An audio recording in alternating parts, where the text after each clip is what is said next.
Oh, we're live. Oh, And we are live.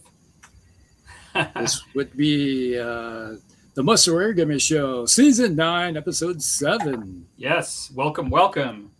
Tonight we have special guest Bill Bouchon, who has been a faithful guest in the show in the past. So we are happy to see him again. Well, Hey, a Bill. long time. It's been, what, about 3 years at least? Yeah, You at know, least. time flies. It doesn't feel that long. No, it doesn't. It doesn't. Yeah, I don't know. Like we talk sometimes on the Facebook too and stuff. So, but yeah, no, it's great to have you back, Bill. And we have some topics tonight that we kind of put on the information there. We have a bit like we're kind of returning a little bit to try to include both a hobby topic and a gaming topic. And so we're all kind of interested. Some of us are interested, at least, in the true metallic metals. I'm interested, but I've never used them before. But that's like the Vallejo true metallic metals is a bit of the rave, and so we were going to chat about them tonight.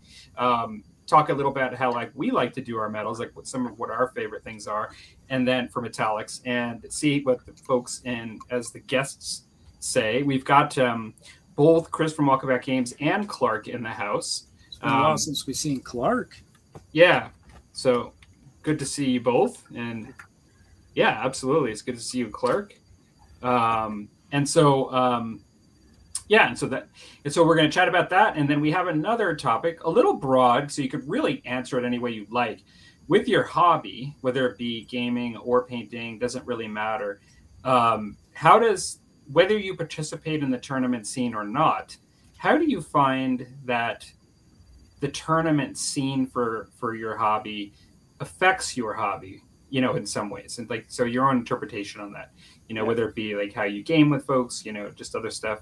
And so before we get started, we are going to do a 5-minute round robin of people just sharing what they've been up to, 5 minutes each, what you've been up to, 5 minutes or less, what have you been up to, gaming and painting, stuff like that, anything you want to share, but kind of let's keep it to 5 minutes so we can get both topics in and address all the comments. We'll go just around the clock, ending with me. We'll start with you, Rusty. Well. Okay, I'll be here for the next hour talking about my update. Okay. All right, so where's that boot button we have here? Yeah. Well, for update gaming wise, I played some BattleTech over the weekend. The game went out on, I think it was Tuesday, the video. So continuation campaign that we've been doing for a while now. It's just continuing on. It's got the Wolf Dragoons versus the clan Jade Falcon. It's taking place during the around the time of the Jihad, which is around 3075, around there. So if you want to watch that, come over to the channel and watch them. So I got plenty of BattleTech videos out. That's what I've done gaming wise. We're planning on maybe having a game next week. So hopefully 2 thumbs up on that one. Let's see. What I've been doing, table. I've been doing lots and lots of metallics. There you Really? Go. Perfect.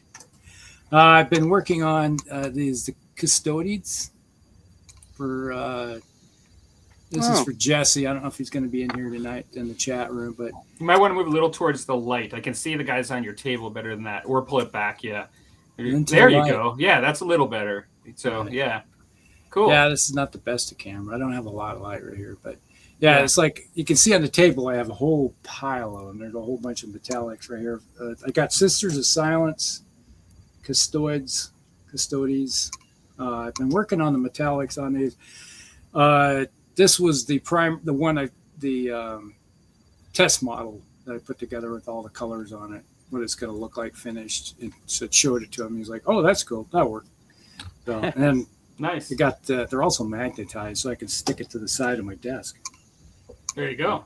It's like, ooh, it's pretty strong. Mm-hmm. It's like big giant magnets on the bottom of these things.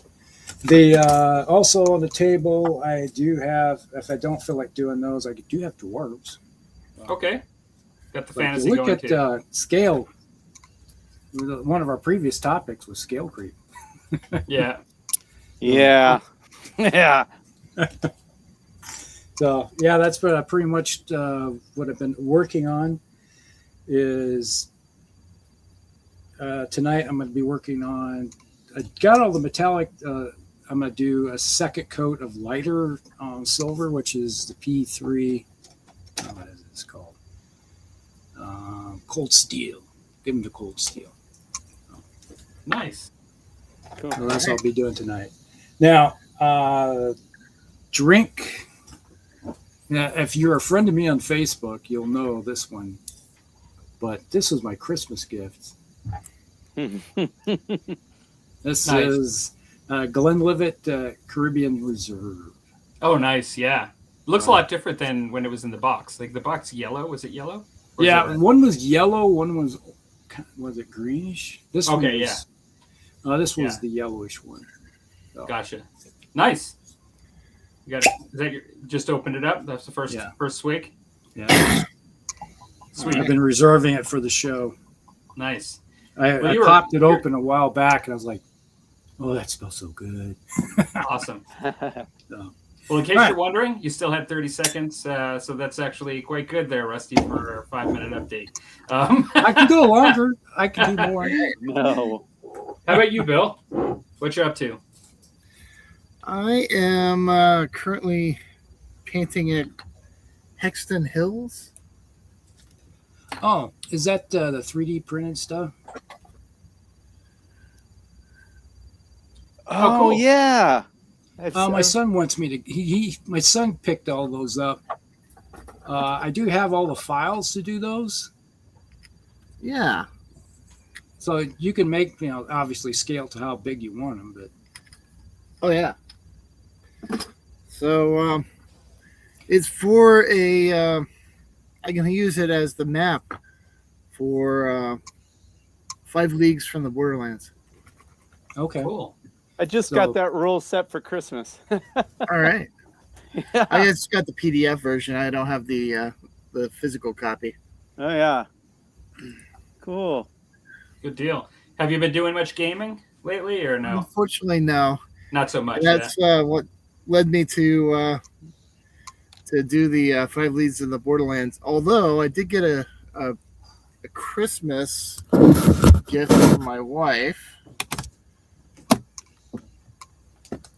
which I thought was pretty cool. Oh, nice. Yeah. oh, The Dragon new Rampant, edition. yeah. Oh, that the newest yeah. edition? Yeah. It's the second. Yeah, Yeah. it's the newest edition to Dragon Rampant. Nice. So Very I'm pretty stoked about that. But these days I'm not gaming with the group, so Yeah. so. Right. Quick Cool. question: is there much difference between that first edition and second? The core mechanics of the rules is basically the same.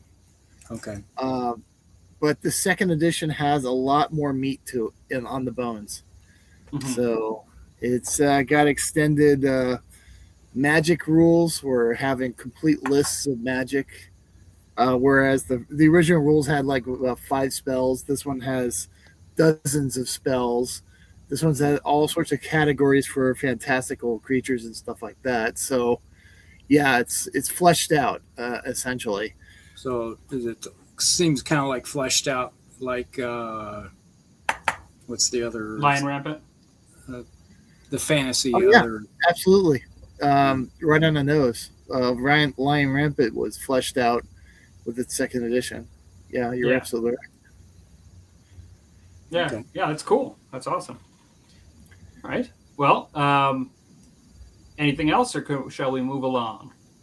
Well, I'm not doing alcohol now, so my drink tonight is Powerade.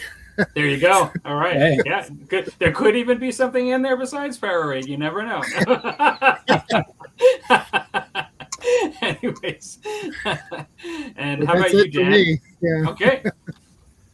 How about you, Yeah.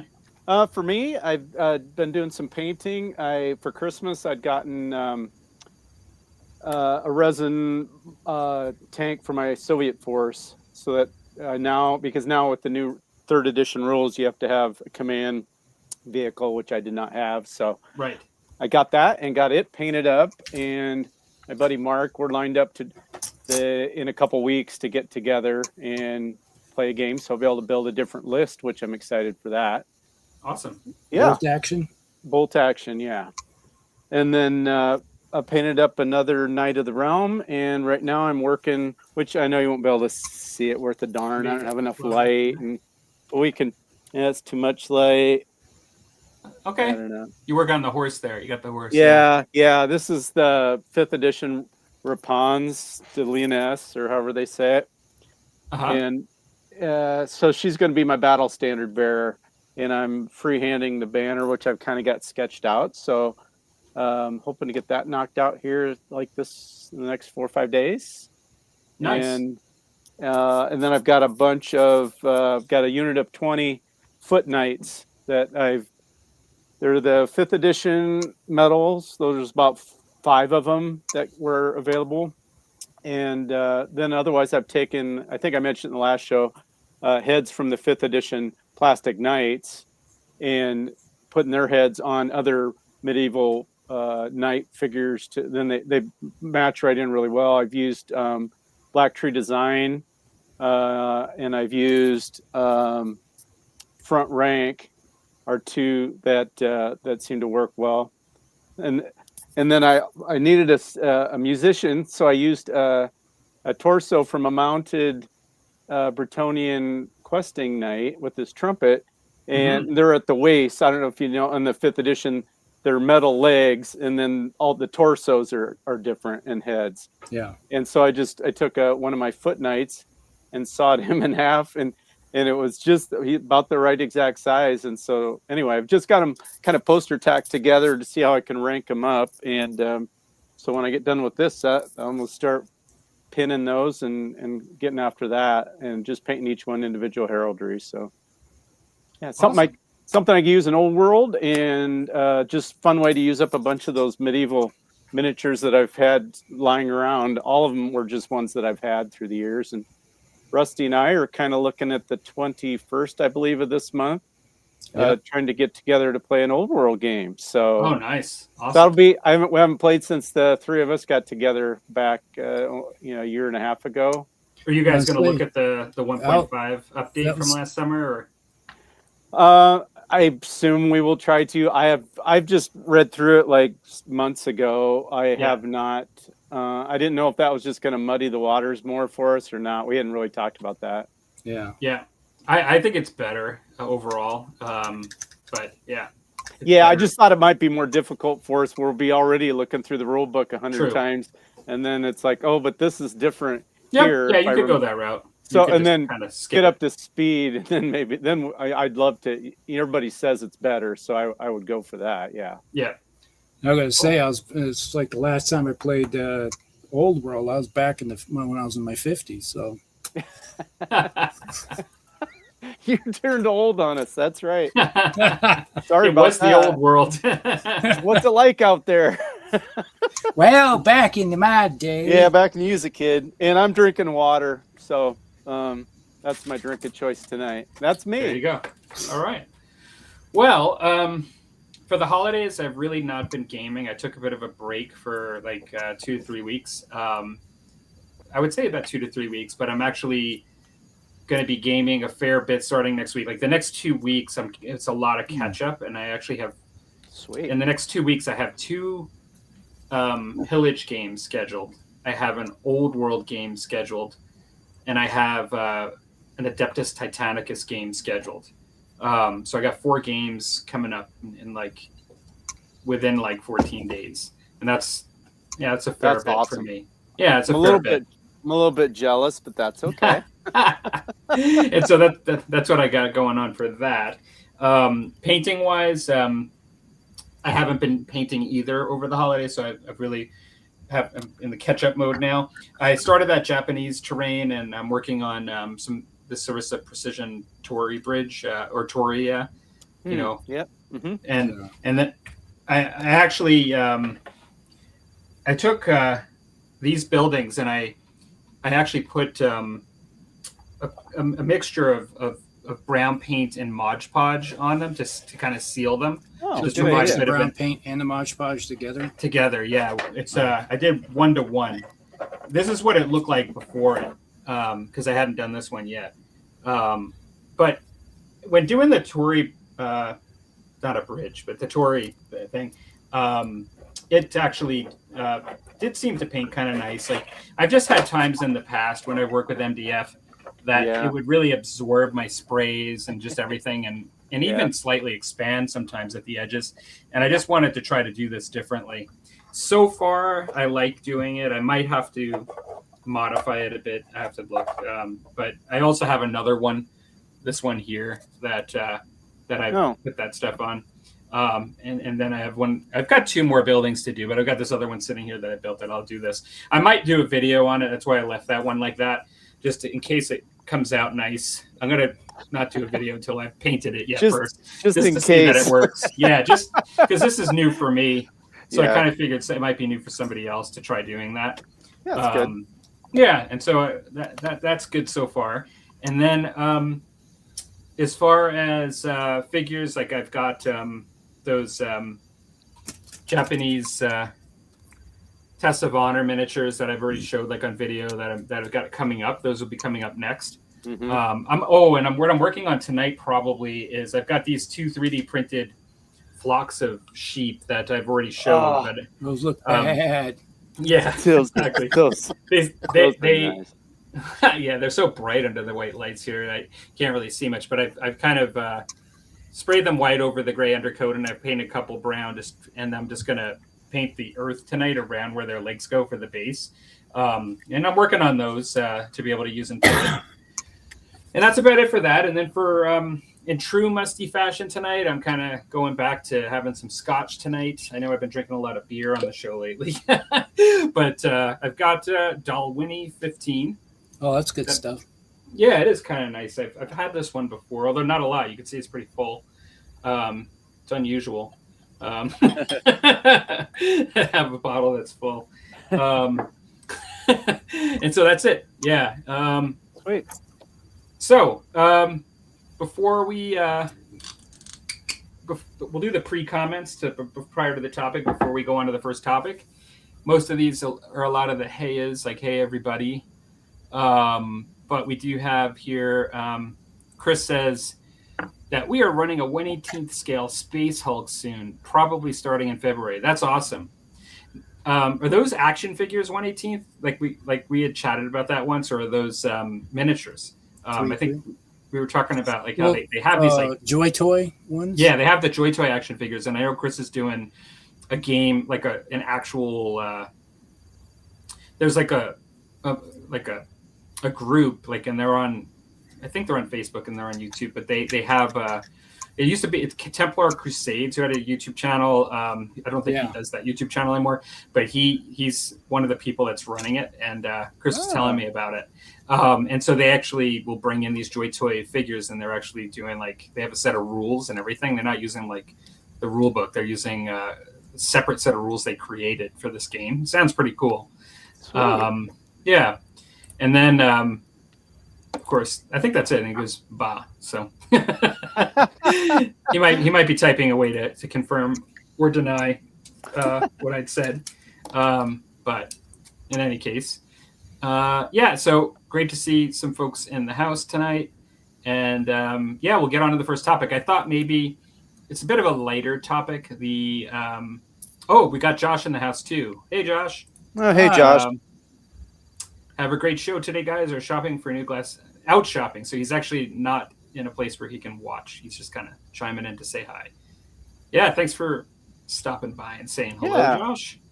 Okay. And Chris says Joy Toy and printed for RPG and Horus Heresy is just Joy Toy and Space Hulk and combo like the RPG. Awesome. Yeah, I thought about getting some of those Joy Toy figurines just to paint up. I was very tempted. I was chatting with Chris about it, and a couple things is one, I just kind of don't really need another collection. Oh yeah. And then 2 is I made the mistake of bringing it up to my wife. And she's like, no. Yeah. In all fairness. It's like, No, you but don't Blake, need no. that. This comment has been censored. Yeah. No, he got himself 2 dreadnoughts for Christmas. Nice. Nice. So, All right. Well, Joy Toy ones or the actual just game ones? I think he's talking in the context of the Joy Toy. Yeah. Those are big. So I'm going to share a couple images here to start off. And in order to do that, with the new StreamYard, let's see what it says.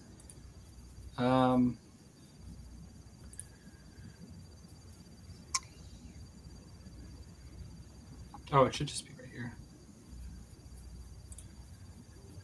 Yeah, share screen. Tell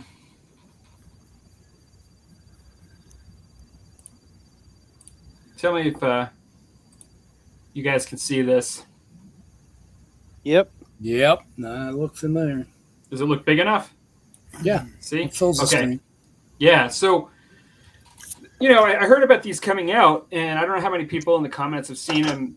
I have another image that shows all the different sets they have, but this is like their blue, and they have traditional metallics. Like if you were just wanting like your golds or your irons and things like that.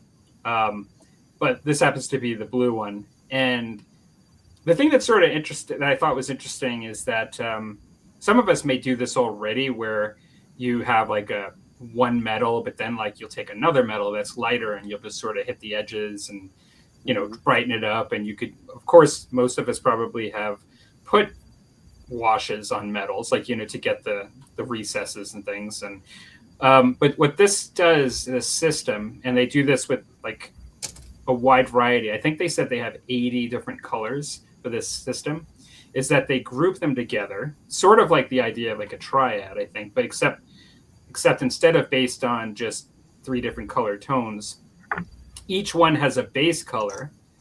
It has a lighter color. So I'm assuming, so you could just hit those raised areas or even mix them. And then they have a shade that's made for that color. And then they also have an airbrush. So if you were wanting to do something with the airbrush, within this color scheme, you have it looks here in the image to be fairly close, if not exact, to the base, as the idea. And so, yeah, I thought it might be interesting to see what other people think of that in the way compared to how they are doing metallics, what their thoughts are on it. And then also just maybe talk about like how you like to do, like what products you like typically to do, in general. I'll stop sharing for a moment here. And as I said, I'm not sure how many people in the comments are already using these or have tried them. I know that I haven't seen them yet. Doesn't mean they're not out there. At one, maybe coming to one of the stores, but You know how much they come in the pack of, what was it, 4? 4, yeah. Do you know how much they retail? Let me just check while we're talking, because I don't know offhand. I haven't looked at them in the store yet. typically most go for about $3-4. Yeah, so I wonder if these were more expensive, but either way, as a set, it's cheaper. And I assume can you get them individually? Like if you're using really only kind of part of the. I think they're only selling them in blocks of 4 or the big giant full set. Well, Really? I'm looking at it online, and on their they list them individually on their website with individual serial numbers. Okay. And so hopefully you That would be can my assumption. get them individually as suppose- well as packs. Maybe you can order them individually online. Okay. Maybe. How long have they been out? Like this like summer or something? Well, let me get to your first question. We Sorry. haven't answered. Sorry. The price. The price. You said Coming ask at the price. It's rapid fire. Yeah. So they're saying like at Amazon 24 Canadian, which means like closer to $20 US, maybe 19. But that's for 4. So it is, more than that $3 that you talked about, or maybe it was mentioned. But yeah, it's in 4. Was I think this last time I bought any Vallejo paint, I think it was like $4. Now they are their new system, right? And so it might be part of the reason why. And then of course they do have the packs and then the large pack. Chris chimed in and said that set is awesome. I use the blues in my airbrush, and he said red is also awesome. And then he pre-ordered 3 sets. His store has them individually. Okay. Which would make sense in the sense that like when I got like the speed paints, you can get them as a pack, but you will run out of certain ones faster, right? And like you want to be able to get them individually to replace the common ones, I think. Okay, cool. So that's cool that you've used them, Chris, and that they've got a good reputation so far, or with you. If the quality is anything, because I've been using exclusively the Games Workshop Air Metallics, because they're thinner already, which I really like, and it's able to use them really, because I find that the Games Workshop Metallics seem like they're paste, so right. And then using the air quality ones, it's like they're just run a lot smoother. But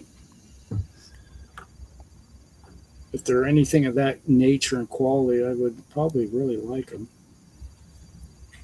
I historically used the Vallejo metal colors, which came in like a large tub, they come in a larger bottle than the typical dropper bottle, and they're marketed for modeling, but they're very like rich and metallic. I mean, like they're thin and really shiny, and I've always really liked them.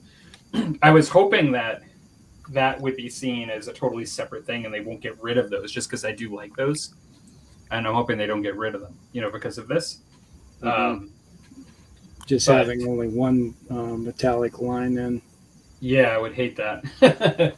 That you just all of a sudden couldn't get that, because it does have like a different purpose, and they're so thin that like they can like literally travel with capillary action. Like they're very thin. Yeah. And so I'm thinking that they serve their own purpose. That's what I would think. They're 2 different things. Hope so. I do think these are cool though, and I did watch some videos and see some people use them, and like particularly some of the colors. I mean, like colored metallics. Like it's a nice area because you don't readily have like a ton of companies that make colored metallics. No, it's I don't think I have any colored metallics anymore. That's what I was most impressed with watching the videos was, they seemed extremely easy to use, even I would say probably for a beginner, and to get different looks using those same 4 shades. And the fact that, I mean, there's lots of ways to do the traditional metals, bronze, gold, silver, whatever, but the colored metallics, oh man, and such a range of colors that they covered, I was really intrigued. I think I would, particularly if I was going to do some colored metallics, I'd definitely be trying them. I think they look really good.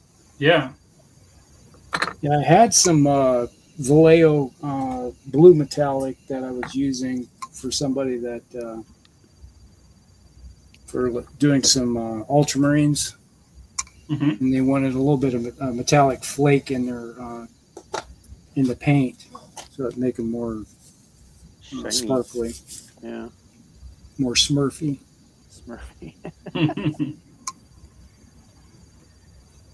I used to mix metallics with colors at times to try to get that effect, but it's kind of nice when you can get it right consistently out of the bottle. Yeah. I was mixing it with ultramarine blue and using that metallic, and together it was like 60-40. So you'd have that, you get that sparkle with it, but it wasn't full-fledged heavy duty. Right. It was a nice effect. I was watching Vince Vitrarella's video. I don't know do you guys know who he is? Yeah, Yep. I used to follow him. TP. Yeah, like he's a really good painter, and he was chatting about him and liked him, but he was fairly candid about it. And you know, for him, I notice a lot of times painters that use a lot of different paints that have been painting a long time, like really good painters, like they a lot of times, like when they look at a line, like they'll say, like, you know, like it really just depends on which one you're using, and you know, like not all of them perform exactly the same, and there's some that they like more and there's some they like less. I found that with speed paints too, like that was with that phenomena. And one of the things he said that was actually kind of a good point is that, like, once you kind of work with them, and particularly like when you're looking at gold and bronze and like silver versus iron, like similar colors, is that you can start to think about using the washes and the highlights like interchangeably across different ones and experiment. And that's what he was doing, even though they give you like a triad or a quad, whatever, of what to use, that in some cases you could mess around with it, you know? Yep. Yeah. And he found that he liked that, doing that a little more in some cases, but that he liked them, like he thought they were good. And he said also, if you're just looking for something really straightforward, like you're not like really particular, like you just kind of want a blue, you know, like this is really great. Like you could just get all of these, and you know, and it'll work really well for you. Yeah, that's what struck me the most. It looked really, really user friendly.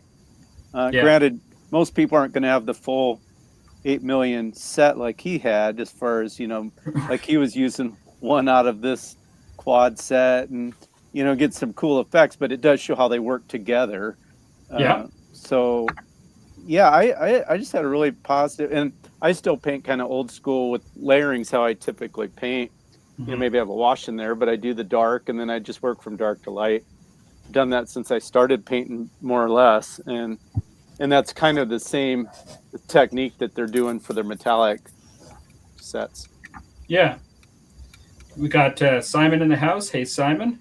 Hey, Simon. New Squaller. And he says, got a wide mix of Vallejo game color, pro acrylic, and Jacquard Lumiere metallics. I don't know that I've heard of that last one. Me neither. Yeah, cool. So I've you already never have heard of that one either.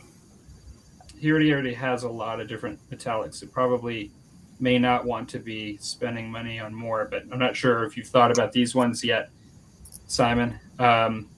Sometimes, like, I don't really need it per se, like, you know, the product, because I do have a lot, but sometimes I do like to try something out just to see, you know what I mean? Yeah. Try For something the future. different. Yeah. What are your go-to metallics right now then, Palmer? Or you got different brands for different stuff? It's a good point. I do. I like I mentioned, I do. On the one side, I've got like a few different Vallejo metal colors that I like to use, and some of them are like stranger ones, like copper, where it's like a really bright copper, and then like I'll use that like on a Titan or something like that, you know, for GW, like for like special features on the metal, like to make it stand out. But then, and I started with GW metallics, and I, other than lead belcher, I have tended to move away from the GW metallics, except for just like tried and true ones, like that I use within the GW products, like Necron Compound and lead belcher. But then I have like a smattering of Vallejo ones that I'm kind of going towards now. Like my core paint is model color Vallejo. Like that's like my favorite paint that I've used, and I tend to try to use that. I've got a coat to arms collection of paints that I bought, and so I'm trying to go through those too, and I use their chainmail and stuff.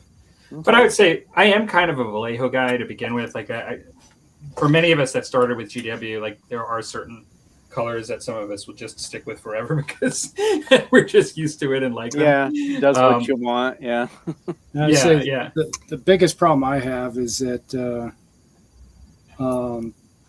my selection of paints I have access to is basically GW, Army Painter, and I do have access to Vallejo, but it's only the historical colors. They don't like the carry- model color. Yeah. Yeah. Because it's, the shop that carries them is a hobby shop that deals with model kits like that. Yeah. It is kind of hard to get access to some other stuff unless I order it online. Dan, what is your preference for metals? Yeah, well, this I'm not going to be much help on this because you're going to have. Yeah, yes, that's what I'm actually using right now. I still have those, but I do have, because I ran out of some of my gold colors. I do use Vallejo model color, which that's what I've been using today. Here was a combination of the raw Partha and the model color Vallejo. I have had I've even got one of the old hex pots of the chainmail from GW, the old from the 90s. That's still good. And I've got another one that's the mithril silver, which is the current one, and that's fine too. They're a little thicker, like Rusty said. Yeah, I think the biggest, and there's certain ones I like better. Even of the raw Partha, which I also have it in an Iron Winds Metals, because the guy that had he took over the paints, and you could contact him, and he would sell them in the same bottles. Had quite a range that was the same colors, and this bronze metallic is one. So I got a bunch from him. That's why I haven't run out of some of this stuff. That was a good one, and the copper metallic was super good, and the steel. Those are the three raw Partha ones that I use. But so yeah, I'm and I guess I've been happy with those. So I haven't really branched out much. And as far as just general paints, it is basically GW I can buy at a hobby shop that's somewhat local. I can get Army Painter, but I only have like 2 or 3 of those. And Vallejo, I kind of got into Vallejo through Bolt Action because they have, and actually even mostly Bolt Action, I guess, where I started, because when you're trying to figure out uniform colors, they've got. I don't buy their range, but you can go online and there's plenty of charts that have these are the colors for the U.S. paratrooper uniform from this year to this year, and bam, because otherwise it's just a nightmare to try to go through. And I know all the ranges can make the colors close, but this one you could literally buy that color, and I could see online that's what it looked like, and I loved that. It was like whether you're doing camo on a tank or U.S. 1942 pants. So yeah, but and then Cote d'Arms, I did branch out to them, which I do really like using them. They kind of fit my style of layering. You can use them as glazes, but not thin. Yeah. But the metallics, I don't have any of their metallics, so okay. I couldn't Here, stay on that. have you seen this? They got these now in the kits where has related to Bolt Action. You just buy the kit, the Vallejo paints that. Yep. So it has everything you need to paint all the uniforms and vehicles and everything. The only problem I've had with that is every time I look at one of those, I'm like, but I already have like 4 of the colors. And so then the discount you get for buying the set is kind of lost. But those are really nice, especially if you're starting a new faction or you're new to Vallejo.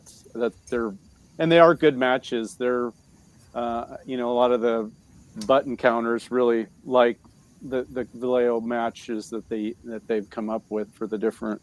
Yeah. Yeah, well, you must appease the Grognard gods. Yeah. I used to have a lot of problems with Vallejo game color and versus the model color, like the fantasy range, but lately, like I've been enjoying and depends on their colors, just hit and miss. Like Where Vallejo model color, I always found extremely consistent. Like I really, and that's the historical that you were talking about, Rusty. And I really do like that range, and I sort of use it for everything, even non-historical. But and so like I've been doing really well with the game color. But then today, when I was painting up this Tory, I tried to. Oh, I know what I did wrong. That's so dumb. I know what I did. I had this stuff on the shelf. It came I'm out of looking left at it field. now. Well, you know what I did that was dumb is I tried to paint with the ink. I got the ink by accident, the game color red ink. And I was like, this is so thin. It's beep, like I was like, this is garbage, but now I realize what I did wrong. But what I ended up doing is I pulled out the model color that I had a model color bottle sitting next to it, and I just used that. It was fine. Now I know what I did wrong. At the time, I didn't, it's a little low lighted underneath it that it's the ink. So I didn't see that.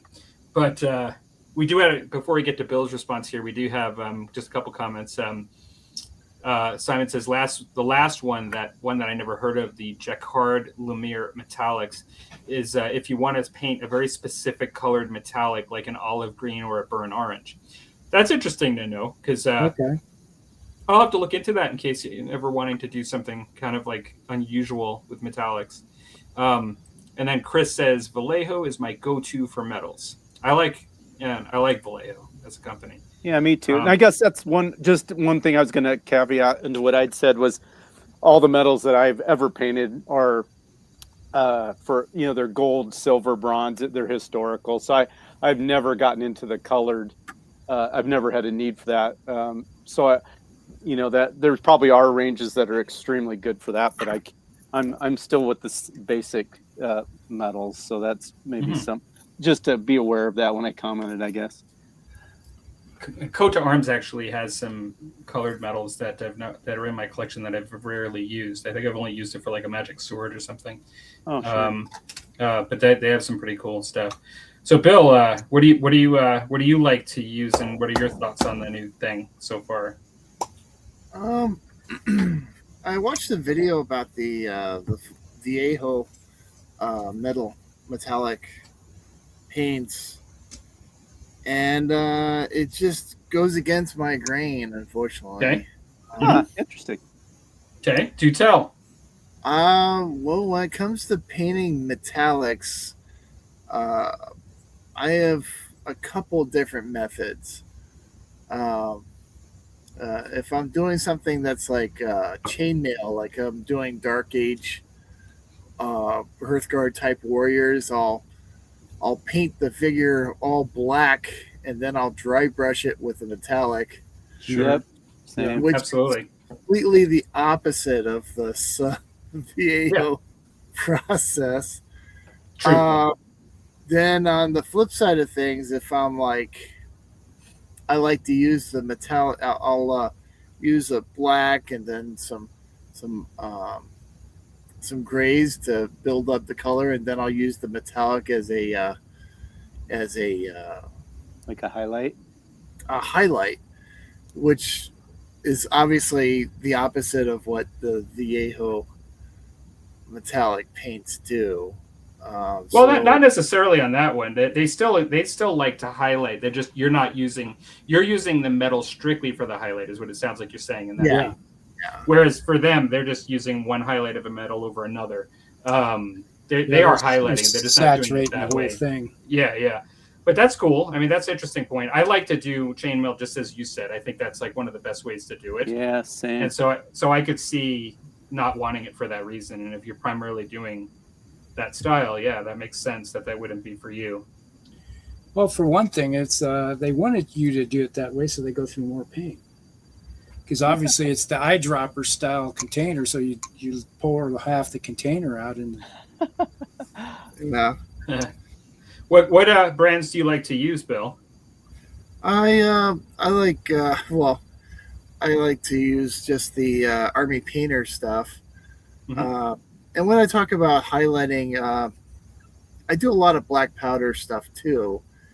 If I'm painting something like muskets, they'll have the stock, which is wooden, but of course I want to paint the metal barrel, but I also want to paint the brass rings that hold everything together too. You know. Right. Yeah. So I'm not sure how the Vallejo metallics would handle that type of stuff. Painting Well, muskets and stuff. I don't know. when you think about it, like That's true. I think the style of what you're talking about is where you would never really want more than one metal necessarily. Like in some cases, if you're wanting a gun barrel, and some people will use like graphite pencil to highlight, like a gun barrel, like they'll just use like actual lead, like from a lead pencil, to make it shiny. Like in some cases, depending on the size of the barrel, like if you're thinking a cannon, there might be a place for the Vallejo method, like for a cannon barrel, but I think in a lot of ways, what this is really good for is for things like, of course, like Space Marines. That's what I'm thinking. Like Yeah. knights in armor, where like you could still do the chainmail that might be between, but like for all the plates, you could actually create some depth. You know what I mean, and have like some highlights and on the sharp edges, and it's like a nice wash to go with it. Where you're dealing with like lots of metal, and then of course in science fiction, you could have like robots and stuff, and That's what I was thinking. Science fiction stuff. Like, I'm not sure, like Bill's saying with the historicals, I'm not sure that it would be a huge breakthrough. Like he's saying, you're painting a gun barrel, maybe you paint it some sort of steel or black, and then just kind of dry brush it, maybe with kind of a burnished steel and then a shiny steel, and call it good, Yeah. And I typically will do is paint it black or have it prime black, then a little light dry brush over it, and then put a dark wash over it. And if it still has any type of, see how much depth I have, or if I need to put another wash over it to tone it down some. But for science fiction robots or like Space Marines and stuff, man, yeah. Yeah. That And might like be cool. even like Space Marine tanks, like in aircraft, and like where you have like colored, like the Blood Angels are red, right? And so like it's like large amounts of metal with all kinds of flat panels, like non. Yeah, that's why I was thinking like where you got a lot of flat panels, I think, because my methods maybe wouldn't work as good with that. Yeah. Well, and then you got the airbrush, of course, which they helps with all that. But everything that I watched, some of them showed, well, here's what you can do with an airbrush, but that was not their focus. They were using them, at least the ones I watched, basically they were brushing. Yeah. Then there was one guy that was using all of not even just the airbrush one, he was running them all through his airbrush, and he had good results doing that too. So, looked like it, it's just another tool that, maybe you combine even maybe with some, more traditional painting, just some more, some of the wash, because the one isn't really basically was saying it was a wash really. Yeah. And that could be handy, again, trying to figure out how you want to use it. It might be like not worth the trouble, but. Well, I've done in the past is like, I have the P3 paints here, which I've done many times, is a really light, almost a white silver, and you go over and paint your model with that. Then you can take like the Games Workshop washes, which are multi-colors. I got oranges and purples and greens and yellows, and you can go over top of that and actually still have a metallic look, but it's colored. Okay, I see what you're saying. Yeah, kind of a glaze. Yeah, it's a glaze, but you still get that metallic effect. Yep. And I think some of these metallic washes they have are basically just a mixture of those two together. So you're not getting a heavy. The heck am I looking at here? So yeah, you do have the metallic flake in it still. Right. I lost my train of thought. Old timers here. I wasn't sure if we were talking a 50-year-old Rusty or a 60-year-old. 60. What happens when you turn 60? It's over. Well, I feel like it happened to me just this year. Back in my day, I never forgot anything. Now I beware. What were we talking about? Yeah. Well, part of my thing is though, and I know I'm probably in the minority, but I sometimes like them, but more often than not, if I had to choose between dropper bottle and not dropper bottle, I would go with not dropper bottles. Yeah, I agree. I like them sometimes when you're trying to mix paint because you can, or on a wet palette, which I don't use all the time, but I have with my nights, and I've got, you want to put one little drop. You aren't scooping it out with your brush or with some other methods, and if you want 2-to-1 type thing, you can get that really close. But man, otherwise I hate them. Yeah, I'm usually a pretty big defender of the dropper bottle for me, but I do have the same problems everybody does, where like you get like dried paint buildup, and then you don't know it, and then the back pressure creates like back pressure huge amount. It's like a volcano. I do hate that. This is the only one. This is the only type of bottle that I have that that's not a dropper that I would say I would take over a dropper. And you guys have said this before too. It's like that old Citadel, but this is the Koja Arms. But it's also like the P3. I don't ever have a problem with this one, but I do have a problem with like GW pots, like basically getting like dried paint and like so you can't close them and then they dry out and all that kind of stuff. Oh, they're horrible. Yeah. Here's my tool. It's my little flat tip screwdriver. And I haven't used it since last night to clean out. Since last night. Right. Exactly. So it never fails. Is that they always, especially it's this one right here I'm using right now. I had to clean it out because it wasn't even closing anymore. I really do hate those. And I still buy them for certain colors. Yeah. Everland Sunset. I love Everland Sunset. I love I love Lead Belcher actually. I still like Lead Belcher. I love all their washes. Yeah, I haven't had much trouble with it clogging up and having that issue since I started going to using the air, Lead Belcher air. Oh, okay. It doesn't seem to clog up as much. Oh, that's good. Really? Like I said, the metallics or any of the GW ones seem to turn into paste. And that's why lately, in the last couple of years, I've been buying the Lamium Media texture. Sure. You can buy it in big giant containers, but I put a little bit in there and thin it down some. I do the same. I just buy the Vallejo Glaze Medium. Yeah. It's very much the same. But yeah, that's a good product.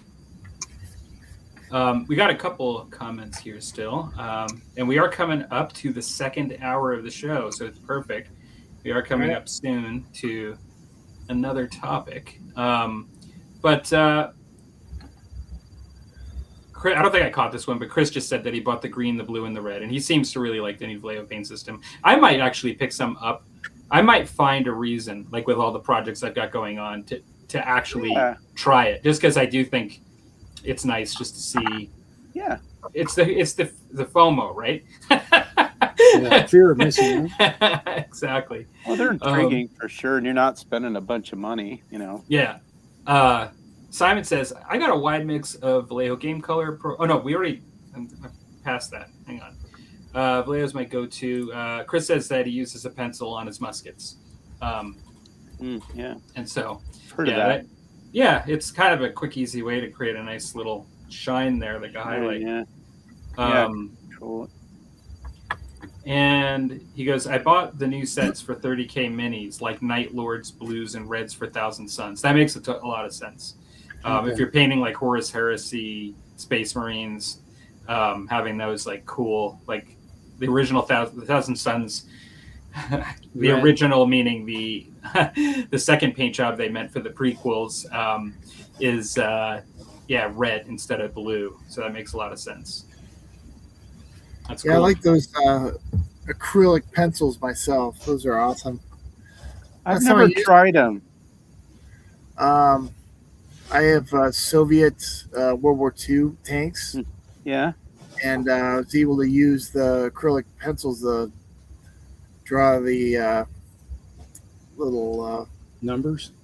political Oh slogan, yeah. Oh, neat. stuff like that on the sides. What of it. brand? That's cool. What brand are they, Bill? I don't have them with me, unfortunately, but Okay. Yeah. Let's see. But they're an acrylic paint that Yeah. comes Yeah. through a pen. Paint. Mine are the ones I use. acrylic Tree paint house. pens. Yeah, Yeah. That's and awesome. they came in clutch for that, and they also came in clutch for when I was doing Swiss for Renaissance, and I was painting. I was doing the crosses on their Oh yeah. tunics. That's awesome. That came in clutch. I was like, "Wow, this is awesome." They look really. I've seen them be used. I've never been around them, but I've seen videos, and I'm like, yeah. I I'll go I like to Michael's and pick them up at Michael's. Michael's. Okay. They sell them usually in packs of 4, different color pack. Okay. You can get Nice. like a white, black, a blue, and a red. I think. Are they super fine? You can. It depends on the. You can get them as big as a regular marker or fine tip. Okay. That's a medium sized one. And they don't dry out. Eventually they do. I mean, not too bad. Not like it's a problem. yeah, okay. this one's sort of drying out, but it is what it is. Or else you can. It's like this one's really fine tip. Oh yeah. Okay. This Interesting. one's still working. Chris says he uses the AK pencils. Yeah. Are those acrylic or are those acrylic too? I believe they are. I think I have seen those. Even in a shop. Nice. Well, that's an idea. And Prismacolor is another one. I was a little off topic. Sorry. No, actually, well, I mean, I was talking. I think when you start talking about paints, then you start talking about other things about that line that Yeah, you I like. got off too. Yeah. Here's the. Me too. Just buy them in a pack. They come in red, black, yellow, green, and blue. Okay. Keep that in mind. Well, no purple. I guess. Oh, I'm Gotta out. look. Then. Yeah. Gotta look.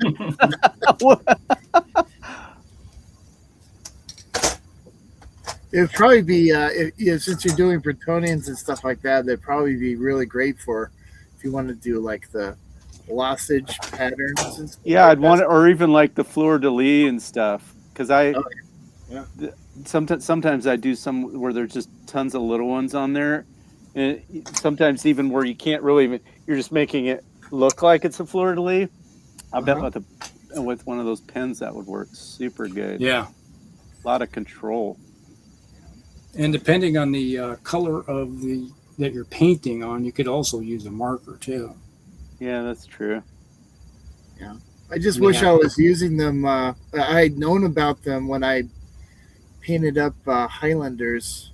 Oh yeah. Because Tartan. they would have made the tartan pattern way easier to paint. Yeah.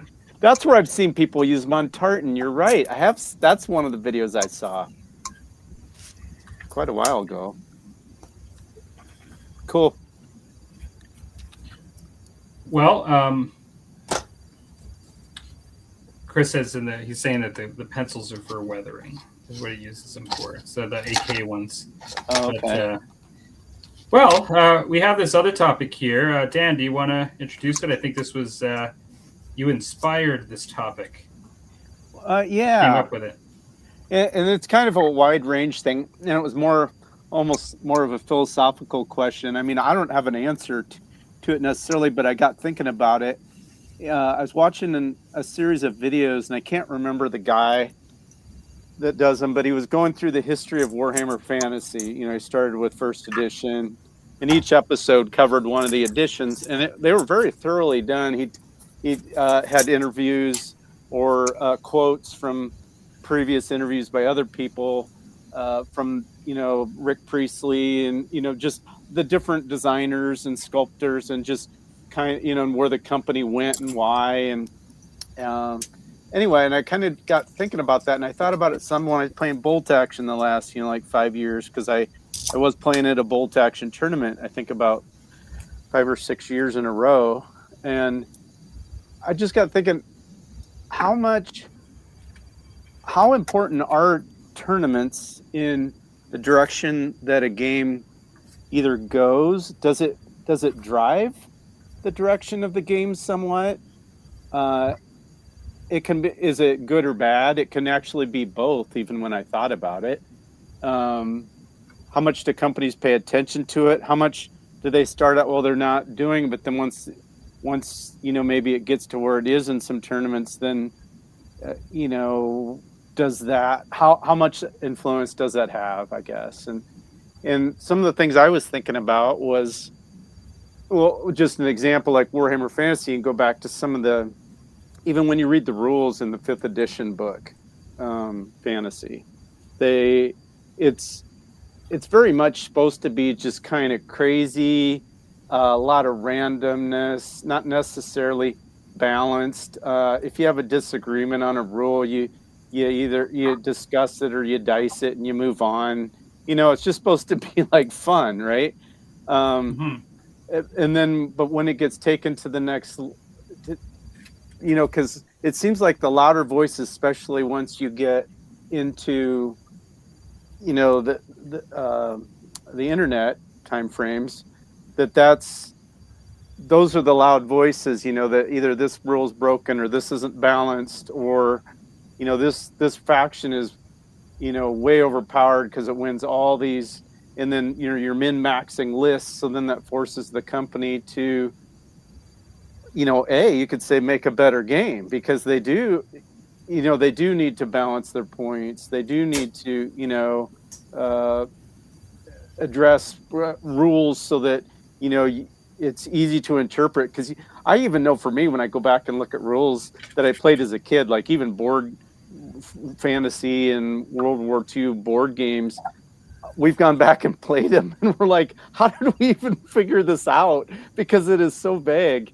We're used to nowadays where the rules, I mean, there's committees, there's groups of people, and a lot of, and it's in general, sometimes obviously it looks like they didn't proofread them even, but it seems like it's more, the rules are more scrutinized. Like Fantasy Flight, as far as board games, they would be the gold standard. I mean, you read the rule literally. What it says is what it means, and that they don't. It's not wordy. But I mean, anyway, to get off topic a little bit there. But so does that push that to a better place, or does it make it less fun? Because you can even look at Old World compared to, like, some of those early editions, 5th edition.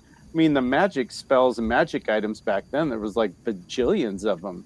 And they were crazy and cool, a lot of interesting and fun and thematic, and even the characters like Bretonians. There's pages and pages of special characters and the lore that went with the special characters. But you throw too much of that in with 1,000 different factions, you can't balance that. So it seems like sometimes they go towards, well, let's streamline this down so that we can make it. It's like when 8th edition died, or when they quit supporting it and 9th Age came out. I do have the 9th Age rule book, and I watched a lot of battle reports, because until the Old World came out was one of the things I was considering building the army for that. And that rule set is very tournament focused. I mean, or at least the people that, are supporting it or designing it or writing it, that's what it's geared towards. And so are we losing the fun from that, or is it driving the game to be better?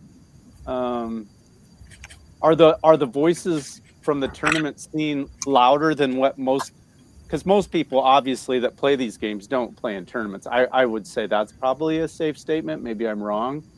And so, I'm just bouncing that stuff around in my head, what the effects are, good or bad, and then what observations other people see.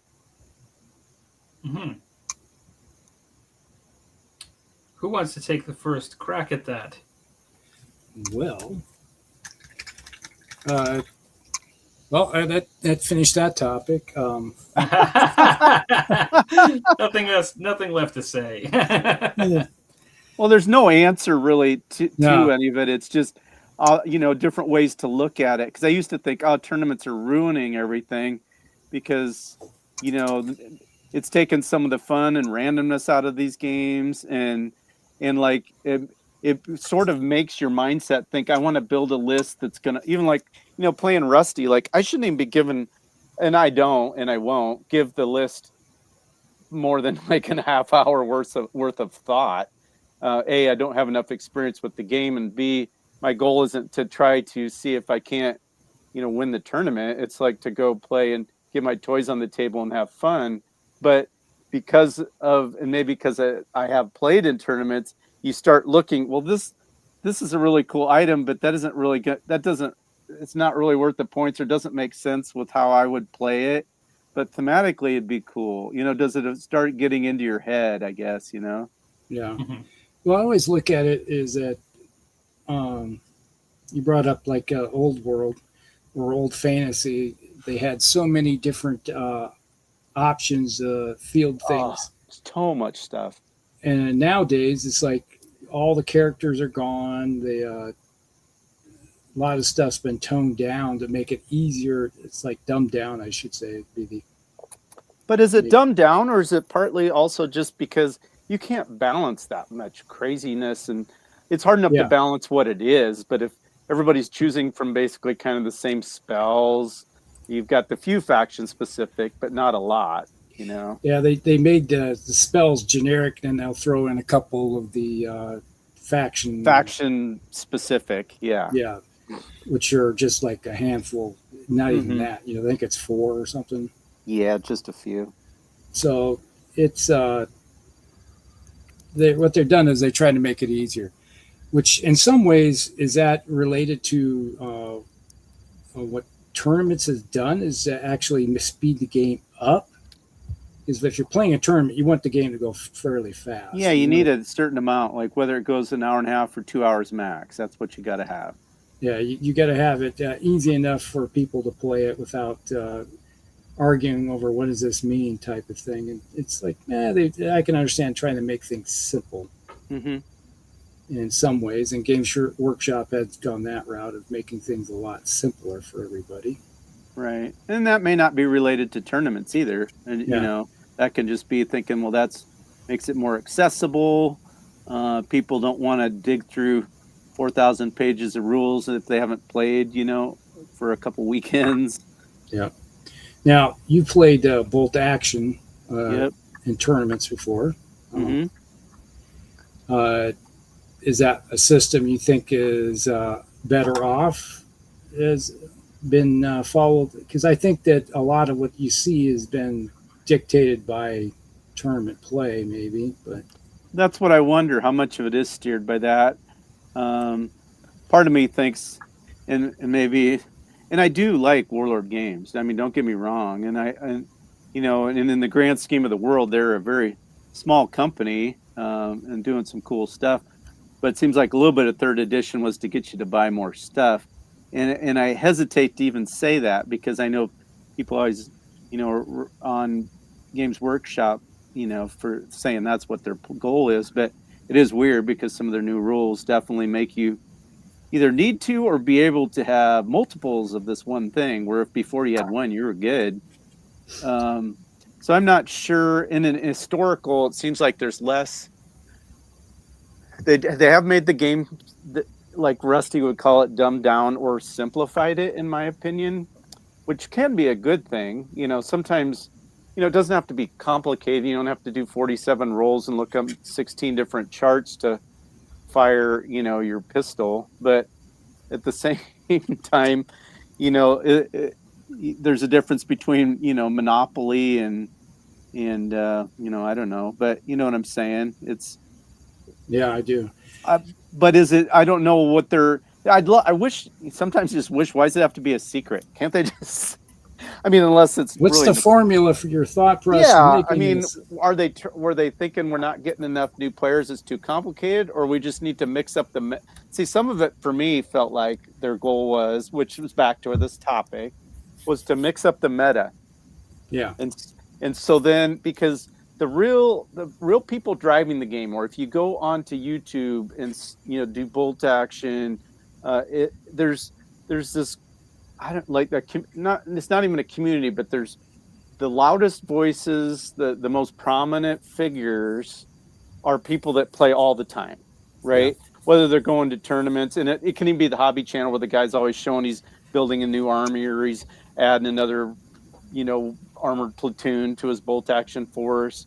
And so those, they're getting the most attention. And then what happens is they've played all the factions, and they've done they found the meta, and they've beat the meta, and they've min-maxed everything that you can. And so it's getting stale for them, where, so then it seemed like to keep that sort of their PR people going and excited about it, legitimately excited about it, you got to mix it up enough to change the meta to give it a new, because they changed it a bunch this time. First and second edition are very, very, very, very similar. Some minor changes that I remember people squawking about a little bit when that happened, but the third edition has some major changes that, and not even just points and stuff, but just fundamental changes how combat is done.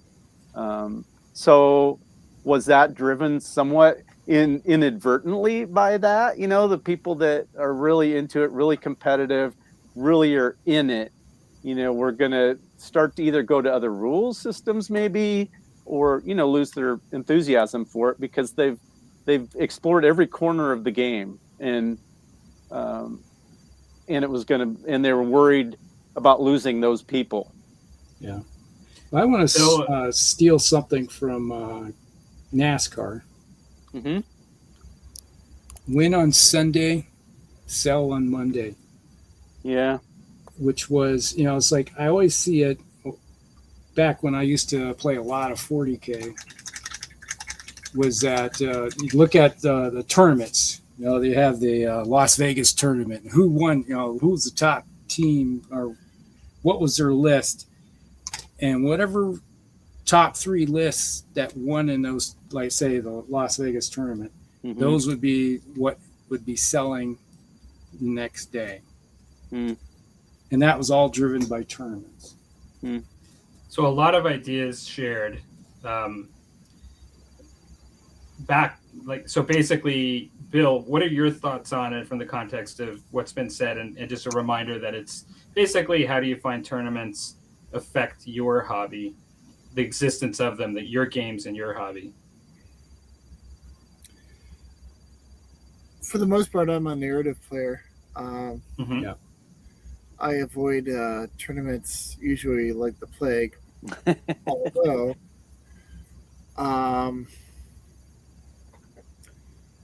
I've had fun at tournaments. I've also had bad experiences at tournaments. So, but it's mainly the type of players that show up to these tournaments, whether or not it's going to be a fun game or not.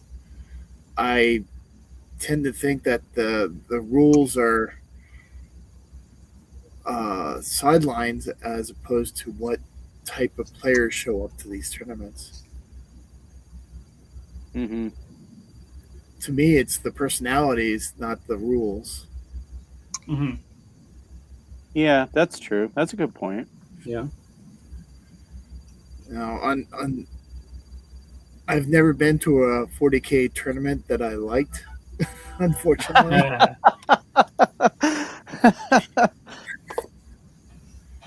But I've, and I haven't played 40K in years, but of course, that's not to say it's not fun. When I'm sitting at home with friends drinking beer and having a narrative 40K game, then it's a lot more fun to me than doing a tournament. 100%. with people with BO and rules lawyers and whatnot. And people with lists that are they're just goofy lists, but they're within the rules somehow. What you trying to say? Nobody smells like roses and flowers at at these conventions? It's because it's stressful. It's stress sweat. So when it comes to the rules, I don't. I think it's it depends on what type of player that brings out. Yeah. Yeah. Well, I guess that Minimal has a little bit to cost do with the usually. local scene, I guess, and where you live and things like that. Yeah, and what is it? A national? Is it a local, kind of a local at your game shop tournament, or like a multi-state tournament, or what? Yeah. Well, before I dive in, we got some folks talking about the topic. 2 topics for the price of 1. Yes, we're back to 2 topics again because we've kind of taken a break from that for a bit. And Simon says, did I just say that? Simon says, touch your head. Sure, he's never heard that before. I know, sorry. So what I've learned tonight is that Dan is secretly controlling the meta in the tournament scene with his huge YouTube presence. Dang it, he's on to me. Yeah. And then Chris says, Walkabout Games, I avoid them at all costs. As a person who ran them for years, I found I always had to deal with a very toxic element and the BO. Oh my God. Oh yeah. We keep losing Bill, actually. He must, hopefully he's going to jump back in. Might have a bad connection or something. Yeah. I mean, like, a lot of good points made. I think for those of us that are a bit mustier and like the narrative gaming, or just don't tend to go to a lot of tournaments, the default answer is like a lot of the negatives, which I kind of agree with a lot of them. Like there can be significant negatives. But I guess as someone that also believed in all those negatives and doesn't attend tournaments, like I don't go to any wargaming tournaments, I had noticed some positives when I was with the Old World group in Calgary. There were some players that were both 9th Age players and tournament players that were involved with it. And like the 2 things that I noticed is that when you play a tournament player, assuming that they're friendly, but they're still like friendly, but in a non-tournament setting, but still bring to the table a little bit of the tournament mindset, is you can learn a little bit about tactics and strategies that cross game systems and the way people go about doing things from a tournament mindset, which can be somewhat useful. Like, if we're all always learning and just our wargaming. But one of the things that I did like is that, like, I find the Old World to be a lengthy game, particularly if you let it. Like, it can really just take a very long time when in tournaments they're playing that game and generally speaking within 3 hours. Like they're playing a 2,000 point game within 3 hours. And they're doing it, the folks that do it like regularly are doing that kind of without a sweat. Looks like I'm just going to check here. Bill had messaged me. Technical issues, have to bow out. Okay. I'm just going to thank him for joining us. Yeah, thanks, Bill. Sorry, totally. It wouldn't be a show without somebody having technical difficulties. Yeah, that's how we roll. What are we doing? What am I doing here? Where am I going? Well, for me too, my bolt action tournament experience were 90% really good. And I'm not a tournament guy either. It's just it was about an hour from where I live, and I could get like 5 games in 2 days. And I went with a buddy, and we'd ride down together and talk about our games on the way home. It's like it was a lot of fun. And most of the players knew I wasn't as experienced, and they were super, super helpful. I mean, I wasn't going to win the tournament. I wasn't trying to win the tournament. Only a couple times did I have somebody that was like trying to table me, but in general, they're like even offering advice. I mean, I can't complain about that side. Yeah. Well, the one thing that I did find that I kind of didn't finish just because Bill hit that issue. Yeah. Is I find that if I'm not conscious of time, like in wargaming and in that game, certain games, I can really waste my opponent's time, and that even in a casual environment, when people work and have families, and we're no longer like 18 or like 17 and have all the time in the world. Wasting somebody's time because you're just like sitting there and thinking, like just thinking as if you have all the time in the world to think. Yeah. And really not thinking anything of it, just thinking that's just totally fine. Mm-hmm. It's you kind of if you're playing with a tournament player, in my experience, particularly one that plays this style of game, they're kind of looking at you like their eyes are boring through you if you're just not doing anything. Like if you're just sitting there and thinking, and it gives me, whether that's right thing or do or not, it's made me appreciate, even to the point that I'm thinking of actually getting like a chess clock, and I think I might have mentioned it on the show, for certain games, so I can just be aware of time and not get lost, in my gaming. And so I find that's a positive for me, like just having some of the. But then the other thing I would say is, like, I can't imagine that to some degree game companies don't have competitive play in mind, not just to cater to that market, but also that there are some people that don't play games unless they go to tournaments.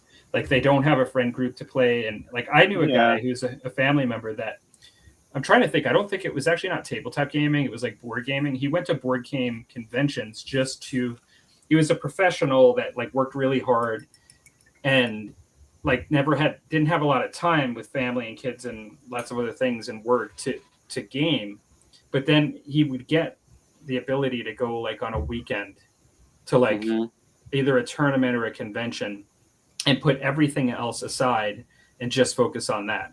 And so my thought is that having organized play and supporting organized play, whether it be a tournament or just some sort of gaming day, can be positive for people that look for that in order to get games in.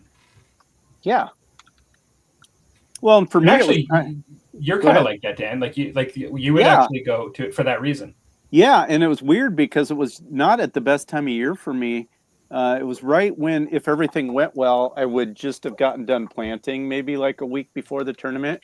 Yeah. And actually one year I had to miss the second day because I wasn't done planting, but it rained the first day. So I went to the tournament and had to skip the second day. I was dry enough to plant again. So, but the point being was that it put it on my calendar because it's too easy. Like Rusty and I have found, I mean, yeah, we're not next door. We're an hour and like a half apart, hour and a half away. You don't do it. So you got to, there was like my buddy and I are going to the bolt action tournament. We decided it the fall before and we're doing it hell or high water, Right. And it, like you said, it gave me a chance to get a bunch of games in against armies I would never get to play because I basically have one or two opponents. So that was a wonderful experience. And I learned a lot about the game and different ways to play and better things to try. And it was good. Right. And I don't think bolt actions, it doesn't have the reputation tournament wise that at least 40K does, whether that's an overgeneralization, but a lot of times people bring up that that 40K tournaments are the worst experience ever. I'm sure everybody wouldn't say that. That's probably, a generalization, obviously, but almost everybody you talk to, and even online where they'll tell about they had a bolt action, it seems like it's a different kind of player, or because it's historical players that, maybe it's different mindset, or, you're never talking big dollars or big prestige to win a bolt action tournament. Maybe that's part of it. I don't know, but. Right. Well, it's the same thing as like the Flames of War tournaments and bolt action tournaments, X-Wing tournaments. I'd say the X-Wing tournaments always seem to be a little more cutthroat than the Flames of War or the. It's a science fiction mentality. Yeah. Now, the 40K and fantasy tournaments, those could be pretty cutthroat. Okay. And I've done the fantasy one way back in the day, and I even done BattleTech tournaments. It's like at Gen Con, where it's like they can be pretty. You're going to have individuals that will try to take advantage of people who don't know the rules very well or anything of that nature. Okay. But you'll find that with a lot of individuals. Yeah, I mean, people are people too, and sometimes, and there isn't necessarily anything wrong with like the ultra competitive players. I mean, that's what they enjoy about the game, and there's nothing wrong with that as long as you're not cheating. Yeah. But when you don't match with the same mentality, the way you approach the game, we've had this discussion before, then it's not a fun experience. Yeah, exactly. One thing that you said, Dan, has probably truth to it, but I'm curious whether it's a bigger issue than the tournaments, and I'm not sure that the tournaments are the central one. And the one thing that you said was that the loudest voices within the community oftentimes will have more influence, and you wonder whether that actually gets like the company to make changes faster. And they could be the tournament players. One of the things I'm not so sure though is like the life cycle of games. I'm not so sure that it's not all players, that they kind of drift towards other things at certain points when things become stagnant and they don't get changed for a while, and that they're making the changes in order to make changes just to like re-engage people. You know what I mean? Like even the folks that like Dungeons and Dragons does that too, right? Even though or it creates the hype, you mean? Yeah, it creates the hype. It gets people re-engaged. Like I don't know, do they have D&D tournaments? I don't think so. It's like the definition of narrative, right? They always have campaign type settings where you go to a thing and you can spend, say, go to Origins or what's the other big one I always go to? Oh, Adepticon, or anything. Yeah, you could be sitting there and playing D&D for 4 straight days, and these guys will not shower. They'll just go nonstop. They may take a 4 or 5 hour break, take a quick cat nap, then come back and go at it again. Adventurers don't come out of the dungeon to shower. Come on now. Exactly. And you can smell it. That's role playing. I guess what I was trying to say, and using the D&D as an example, is that I don't know that it's the same dynamic, but I think they still feel the need to refresh. And change rules. And so it may be an influencer, but I'm not so sure that it's primarily the tournament's fault. Well, maybe not. And I guess for me, I think part of it was a little bit, I would get defensive once in a while because I don't get to game intensely, like I'd like to. So maybe I've been building an army for a long time, or just finally bought the rules or the army book or something, and now like this new edition's coming out. Yep. Or I guess I even had that which I'd said before with the old world. It's like I've played 2 games and I'm building my army and buying stuff slowly and painting slowly. And here comes an FAQ out, and I'm like, okay, well that changes a few things, but not a lot. But now there's already talk. It's just hypothetically people are wondering if maybe the end of this year or the beginning of next year will be like 2nd edition coming out. Mm-hmm. I'm like, which is again, if they were just catering to people like me, they wouldn't be able to afford. They wouldn't make any money. I get that, but it's sometimes for me just personally, it's frustrating because I can't keep up with the changes as fast, which makes me want to play an older edition because it's closed. It's done. It's what it is. Done. It's time. And I can it's take funny my you say time. That. I mean, I feel the same. Like I've got a couple of games that I kind of like the idea of playing, and I've played a little bit, some more than others. But I've like kept up with rule sets, even buying every other rule set when I'm not playing them. It gets like a lot of shelf space and money over time. Where you're looking at it, you're like, why am I doing this? Yes. You've been playing the Bolt Action Old Edition, so it's a little bit different, or 2nd edition. But like I have a friend that's interested in Conflict 47, and it's moved to Bolt Action 3, and I just kind of said to him, I was like, I'm looking at all of this Bolt Action 2 stuff that I haven't used, that I purchased. And I'm just like concerned, like about getting into a side game of 3. when I haven't even used any of like the bolt action 2. I call Conflict 47 a side game just because it's like an offshoot.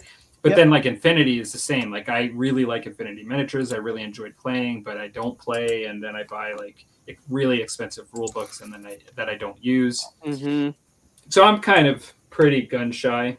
Which again, you don't have to move on. We've discussed that before too. But then for somebody like me, I don't, unless you got a buddy that's going to do it. Like if I would go somewhere or go to a tournament or met somebody new that, hey, you want to play that? Like, yeah, but I don't have that edition, and so sometimes if you want to be relevant, you're going to want to be current, unless you've got, a group of 6 guys and we still want to play 6th edition fantasy or 2nd edition bolt action.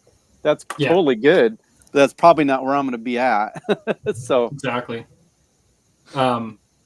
Rusty, did you actually, I know you kind of jumped in and out, but did you actually fully give your answer on this one yet? Yeah. You did. Okay. Because I know you kind of did say a bunch of stuff. I just didn't want to make sure that you got your answer fully in. Shove him out. There are some comments. Clark says, regarding the games I play, I find that tournaments can help the game development, depending on the game designers. Designers need to have thick skins and extreme confidence in their product to ensure that the loudest voices do not take the reins of the product the developers intended to create. Mm-hmm. Yeah. That makes a lot of sense. In any game that the points-based list building, in any game that is point-based list building, you will always have players that want to unlock the code, but their voices can be balanced against complexity, theme, lore, randomness of the rules. Yeah, that's good. That's true. And then Chris says, I hate points. Yeah, I know. Yeah, I don't know. I don't know. That's a whole other topic, actually. Like, we should talk about that one day. Like, do you like, structured force building, like, with points and stuff like that? Yeah, that's a whole topic I could get into too. Let's do that. Do you guys want to do that on the next show, or? Yeah.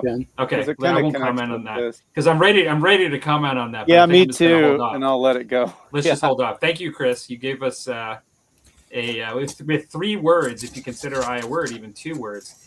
You have given us another topic. Yes. That's good. The topic would be, let's just say, how do you feel about organized force building? You know what I mean? Like, or even just put I hate points down for one. That we'll remember what the comment was. To me, like, organized force building is, like, the concept of points. Structured points building. Yeah. Yeah. Organized games, points versus narrative or scenario. Not even necessarily that, but even just the structured points or structured army building, even. Yeah. Or just it could be done other ways. Right. Yep. Yeah. Or the effects of points, and I mean, we could get way into this. We won't. That's enough for us to remember the topic. Yeah, just get enough of it. Got a point there. I got you. Palmer made it funny. Okay. Dad joke. Dad joke. What? Simon says, buy more rulebook editions to help reinforce load-bearing walls and add wall insulation to keep out the cold. Yeah, especially in Canada here, it helps quite a bit. Insulation. Yeah, same here. I actually use them more as weights, like when you actually have something that you're gluing. You can put like the heaviest book down, but to flatten mats. You okay, Rusty? He lost man down. He's getting ready to roll a chair over. You're gonna flip Custodes. Yeah, he's gonna have a Custodes break in half in a moment. Custodes. Trying to figure out what just happened here. Yeah, make sure that you don't roll over something fragile. Yeah, roll your chair back and crunch it. Got there. Trying to figure out. I think Rusty was trying to clear the air. He just knocked a bunch of models just to change the topic. I'm willing to destroy these models. Such a sensitive topic. Not sure what's flying here. Yeah, I could hear it. That's all I know. We got Gem Jar in the house. Thanks for joining in. Yeah, hey. We're kind of finished our two main topics there, Jim Jara, but we're discussing tournaments and how they affect your hobby, like the existence of tournaments within game systems you play and how they affect your hobby. And Chris says, "Yay me!" for giving us the topic. And yes, Rusty has had a catastrophic fail, whether it's magnet related or not. I don't know. Just something just fell off the stack of miniatures I had stacked up here. Miniatures upon miniatures. They're just That's when you got too many, Rusty. taking suicide dives. I'll never get painted. It's death. You're never gonna get me. I'm out. Death. I'm out. Death before a Painting. life of gray. Before dust. Yeah. Yeah, death before Gray dust. before paint. That's right. Tough life. It was Chris like, says my basement holds my house down in the windstorms. It's all gray plastic that holds my house down. well, you've seen my basement and how many miniatures I got here, so it doesn't surprise me that something eventually goes falling down. You got an empty spot yet? I saw a couple empty spots. You could jam more in there yet, Rusty. Come on now. Well, I actually got less spots now that I've put in that the cases over there. Mm-hmm. Oh, yeah. That's right. I'll get to see those. Yeah. Dang Chris it. says his basement's way down with all the books, and Simon says Rusty really hates points. That's what it was, right, Rusty? You were just like lashing out at organized like play. psychic. My inner psychic went off and exploded. Yeah, we had a sensitive nerve on Rusty there. Jamdro says kamikaze miniatures always an unexpected thing. Unwelcome as well, yeah. Well, I have to say one thing is that it's going to be an interesting topic when it comes time to when we get into that. But Yeah, we'll still have to figure out another one since we're perhaps another hobby topic, something related. Yeah, I think we should. I think that's a good structure to have. It's kind of nice. I always thought it was kind of nice in the past when we got to hit both sides of our hobby brains, like both the gaming and the crafting, Yeah. kind of stuff. filthy animals. Where did that come from? Somebody snatching your miniatures on the floor there, Rusty. Jeez, man. He's losing his mind. What's going on? Well, obviously, it was the Wow. fantasy. What are those guys again? Oh, it was halberdiers. Empire just attacked the custodians. They wanted a war. Obviously. I get it. Bill did actually, I think, kind of humorously suggest a topic, but we already had the topics ready for today. But I'm not sure that it would be a full topic for us. But how are you guys this time of the year? He said, "What about priming miniatures in January? Oh, How are you guys? How are you guys priming right now?" I'm well, not proud of it, but You're no priming happened today because it was pouring rain all day. Well, how are you priming at this time of the year when it's not raining but it's cold? Well, if it's 35 degrees or colder, I don't do anything. I can if it's like 35 plus. What I'll do is I'll step out the door, prime it real quick, and then bring the miniatures back in the house, and then stick them in my bathroom where the vent fan is going. And I got a spare fan that I just put in there and blow on them with the vent fan with the door closed, so it doesn't smell up the house. Right. what do you do, Palmer?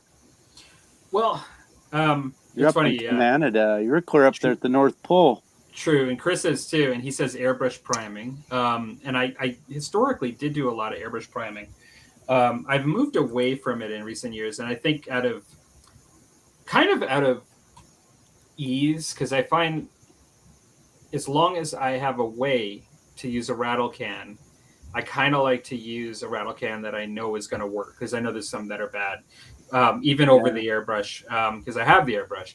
I personally, what I do is, because I've created my hobby room to be able to ventilate to the outside for my resin printers, I have a tube that I can move outside of my containment system. This green thing right here that I'm touching, it's like, oh yeah, I remember that. And I run the tube, and it goes straight through the containment system to the outside of it, and it just basically cycles air from the entire room to the outside. And so I have that tube right over where I use a rattle can in like a cardboard containment, and I just basically use the rattle can, and right above it is a suction, that's sucking it. Okay. And of course, if I do too much, like, the turnover is good, but it's not like, good enough that if you just sit there and hold the rattle can forever, like, it will actually stink up the room. But if I'm just sort of like doing, like, let's say one side of a strip of miniatures, and then I have that thing running and I just let it dry, then I can go turn them around and do the other side, and it's never really building up enough that it's significant. Okay. So I've been doing that. I use a rattle can just inside my hobby room, but I have like an outside ventilation fan that pulls it outside. And that's what I've been doing, mainly out of ease, like, so I don't have to clean my airbrush. I do find that even when I used Vallejo polyurethane primer in the airbrush for years, and I just found that it is harder on the brush for me. Like, it is like everything. The more you use it, the more wear and tear you put on it, and the more gooping you're getting in it. And so I really only use my airbrush just for like specific paint projects now. But I used to use that because you don't get the rattle can spray, which is the nice thing, like you're not getting that rattle can chemicals, when you use the airbrush, which is a good aspect of it. Clark says rattle can priming is fine so long as it isn't humid outside. I prime in temperatures in single digits as long as it is dry. That's true too. Yeah, absolutely. It's like I found that when the humidity is about 60% somewhere in there, it's like you don't prime anything. If you're going from a cold basement where the miniatures are chilled, and then you go outside where it's humid, you're going to just turn into a condensed mess. Mm-hmm. So you got to leave them. If that's the case, then you got to leave them sit outside and acclimate for the weather. And well, and I've definitely had my mistakes with Citadel primer. Like, I've had that Citadel primer frost on me. Where it gets granulated. Yeah, man, that was horrible. Yeah, I did too. I did that once, and then I switched from there. I've recently, when I did the not the Imperial Fist, but Death Guard. I primed my one of my times I primed my Death Guard, and it was the very first time I used the can, and the can it came out like chunky mess. Mm-hmm. Oh no! Yeah, it's like I had to strip the models right back down again because it's like I was putting on stucco spray can. Hmm. And it wasn't humid or anything. It was the fault of the primer. Yeah. Or the primer. Yeah, it's got to be used for air, I would say. Optimus primer. Anyway. So Simon says, dash out to the garage, spray prime, dash back inside, and put miniatures under the heat vent. Yeah, that sounds like there could have been some casualties at one point. All that sounds dangerous. All that dashing through the snow. And the ice and the... Oh, Get God. to the ice, Chopper. We're going to have the ice edge. I just prime in my basement year round is what I do. I have a respirator and I've got a side. Mine's an unfinished basement. And I've got a side room that's 2 rooms away from where I paint like now. And I'll usually prime it. I put the respirator on. I'll just prime just a couple. I don't do like 80 models at once or anything. And then I let it sit in there. And then that I do it before I go to bed. So by the time I come down in the morning, I can't even smell it. That's what I do. Do you find that other people fall asleep a little bit faster on those nights? Yeah, and then I notice that they're starting to not perform as well in school, but I don't know why that is. Hey man, I'm is not that saying- freedom rock? I'm not man? saying I'm proud of it, but that's how I do it. Explains a lot of things, I suppose, but here we There are. could be something genetic altering in this, but it's okay. We can't. It's tell. okay. It can't be worse than sniffing glue, you know? Nobody knows for sure. Nobody knows for sure, yeah. Scientists don't know what they're talking about. I know that I got yelled at. I used to prime in the basement, and then when the wintertime rolled around, I got yelled at because the house smells. Well, Chris Well, says, Smell it. I'm not really sure what he says here. He says, I have 2 Dispiae PTAB wash free airbrushes. Now one with black one and one with white ink. You guys familiar with those? No, I don't even have an airbrush. I am an idiot on that. I used to have one. Wash. Well, I have airbrushes, but when he says wash free airbrushes, You're just like not you don't you're have not- to clean them. You don't have to Evidently. clean them? Is that what he means? You don't have to clean them. I don't know. I asked you first. Seems No, like now- maybe that's what he's saying. Now one with black, one with white ink. Okay. I'm not sure.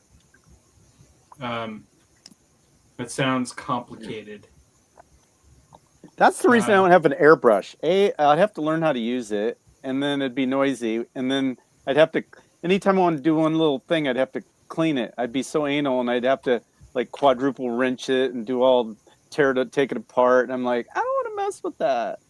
He does say that it's an airbrush you don't clean. Oh You well, don't clean sign me up then. I guess. You know, I've never heard of this before, but what I would either. say is with a standard airbrush, like a typical airbrush, that I think is one of the things that most people that first get into it don't account for, is that, like, funny enough, like I remember when people just started using airbrushes a lot in the miniature wargaming hobby, and everybody would just like call it, well, people would call it cheating.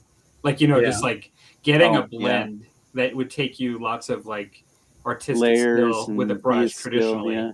Now, the fact that you could do it a little bit quicker and easier with an airbrush is cheating. But the one thing that I realized after getting an airbrush is that the amount of technical difficulty that I had with the airbrush getting clogged and ruined, like, initially when first learning to use one, and the amount of cleaning and all of that stuff, like, people don't see that. Like, they don't see that part. They just see the end result. Like, they don't see how much work goes into using the tool, and I think that's the part that I always felt that those folks that were critical in that way were not getting. Like, they were not getting, and even just how you could like really mess up with an airbrush. Like, you could still mess up with an airbrush, Yeah. like it's not Get the bubbly spray coming down. I've never understood that concept. I know I've heard of it since I've been in the hobby, but of hobby cheats, or like, washes were cheating, or I'm like, I don't know what that even means, because you're still creating. I mean, if it looks like that, it's like it's beautiful, and it takes skill, whether using paintbrush and airbrush or inks or oils or washes or layers or black lining or whatever. I don't know. No, I agree. It's just a weird idea, but some people are really animate, like paint pens would be like cheating. Like, you're supposed to freehand it, like that makes you a better human or something. I'm not sure. It's just another tool. It's what's funny is when I was early into my painting career, there was a time when I would undercoat paint primer black, and rather than black lining, there were times when on certain models I would just paint the paint and leave an edge of black primer. You know what I mean? Yeah.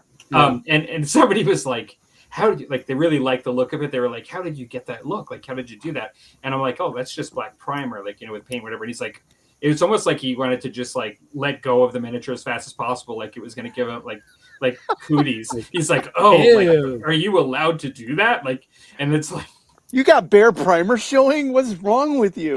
where, he's like, well, you just said you liked it, so It's all on you, buddy. Yeah. Chris says one has black paint and one has white ink, so it's like something that's devoted to that product only, but that you don't have to clean. That's pretty cool. Okay. It's interesting. People are always afraid of cleaning airbrushes, and some people clean them too much. I usually just would spray some alcohol or something to it and call it good. A little bit of scotch, baby. There you go. Chris says, last person who said airbrush was cheating to me, I asked if they needed a hug and they left quick.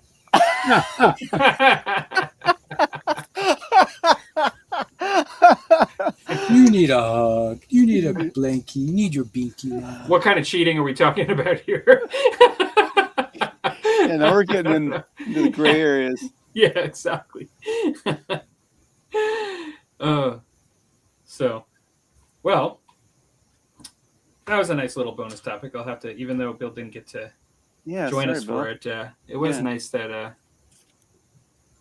he said that he had fun to everybody. He really appreciated it, but I guess he was getting kicked off enough that it was just kind of becoming too much. Yeah. I wondered that. I get it. I was going to say, though, about priming is that I have a tendency, if I know I got kind of a lull in projects, I will go out and just, it's like a perfect day or a couple days, I will prime a whole bunch of models. Right. I remember you saying that. And then they're just sitting, day. Yeah. And I just pull them out, and it's like, oh, I just pull these guys out. They're already primed. I don't have to do anything. Paint a few of them, call it good. I like to, I don't even put them together or open them up until I'm going to start doing them. That's just, we've talked about that too, our strategies for projects and keeping your motivation, and that's what works for me. No, but I know I get it too. Like if you have a whole bunch of primed models, you could pick up any one of them and start putting paint on it. So I get that too. Just for me, that doesn't work. Chris says I can put any color in them, including ink washes. I set them up for priming, so it speeds things up. So I guess you just have, he's dedicated, it sounds like, each one to something, but not that he can't use not other required things. by law. Yeah. Yeah. Just walkabout law. Yeah. Walkabout law. Yeah. Exactly.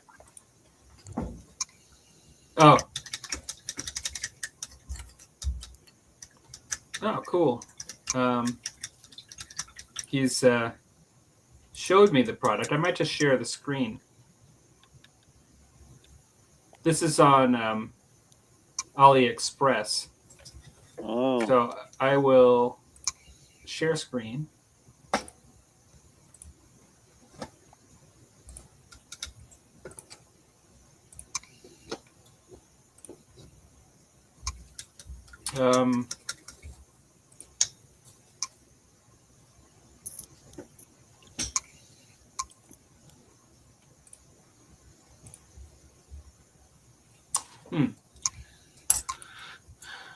I'll just do an entire screen. I think that's... Tell me, do you guys see this? Yes.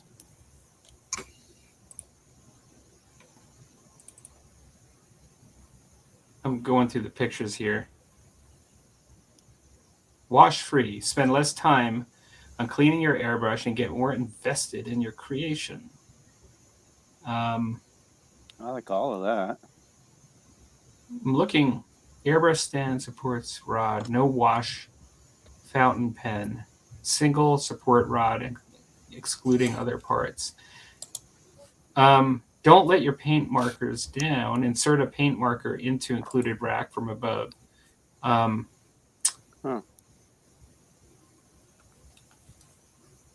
What I don't understand is how It's wash free. Wash free. The air pressure inside Oh. the mixing jar remains stable, ensuring uninterrupted continuous spraying. Wash-free fixed pressure nozzle is an all-new design feature on our product that includes a dedicated paint mixing jar with complicated multi-layer cap, of which its upper screw can create a negative pressure area that forces the fresh air into the jar and forms a stable air pressure, ensuring uninterrupted, consistent spray pattern. Is it that you're literally shooting the paint from the jar and there's just no brush for it to get clogged in? Like it's just literally going...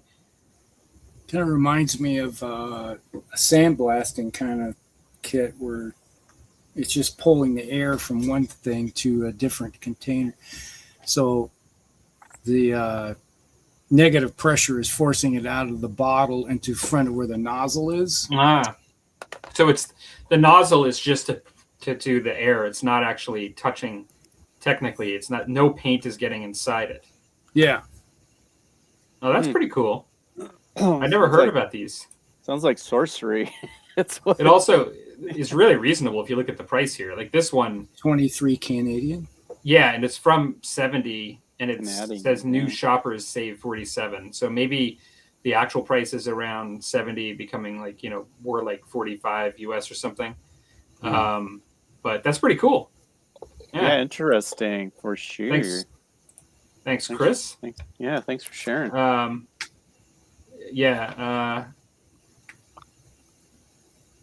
We talked about doing a part of a show sometime, having a segment where we bring up something new, that maybe not even new out, but maybe something new or new ideas or some obscure range of miniatures or just put stuff on people's radar.